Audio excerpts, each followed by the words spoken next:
Hello and welcome back. So we covered IP tables, which was a filtering firewall on Linux systems. But now let's see what default firewall do we have on Windows platform. So Windows actually comes pre-installed with their Windows Defender firewall, which you can access simply by going to this search bar and typing firewall. And here you will see the settings, click on Windows Defender Firewall. It will open this page from the control panel, from where you can also access it if you want to, and here you will see the firewall settings. So currently I have my firewall turned on, both for private and for public networks, which you can see right here. And in case your firewall is turned off, I strongly recommend you turning it on by clicking on this button right here, though keep in mind that it will require administrator privileges. So currently my firewall is turned on, incoming connections are set to block all connections to apps that are not on the list of the allowed apps, and this goes the same for the guest or the public network. Now, if you want to allow an app to pass through the firewall, you can click on this button right here.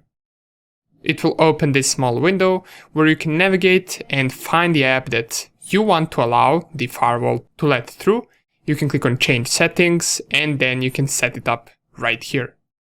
If you're not sure what a certain app is, you can simply just click on this Details button, which will give some description, but for most of the programs and applications, it won't really tell anything useful right here.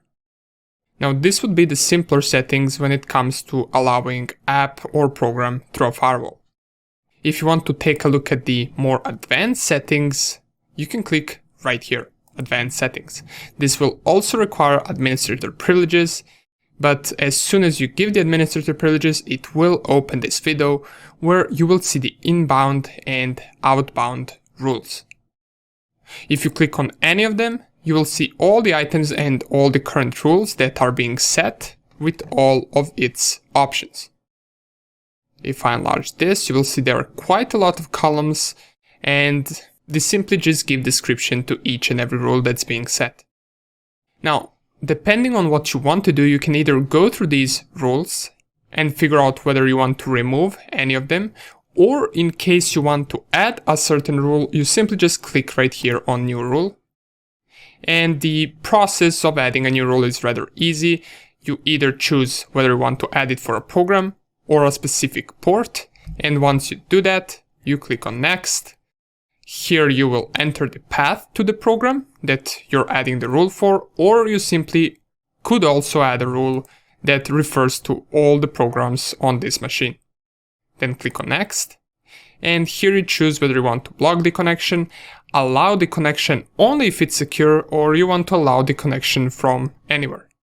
Once you do that, you go right here, select for which networks you want this rule to apply for. So for example, when you select domain, it applies when a computer is connected to its corporate domain. This applies when a computer is connected to a private network location, and this will apply when the computer is connected to a public network location. And under the last one, you select the name, you simply just click on Finish and the rule will be added, so that's how easy it is. For me personally, I'm not adding any new rules, so I'll just click on Cancel, but this is simply how you can add a rule in a Windows firewall. It's rather easy. Now, of course, there are more things that you can take a look at right here, but these would be the most basic stuff. You open the advanced settings, you have inbound and outbound rules. Here are all of the rules, and you can add a new rule simply just by clicking here and setting up all the options needed.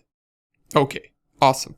Now that we took a look at this, let's also take a look at the default firewall and how you can turn it on macOS.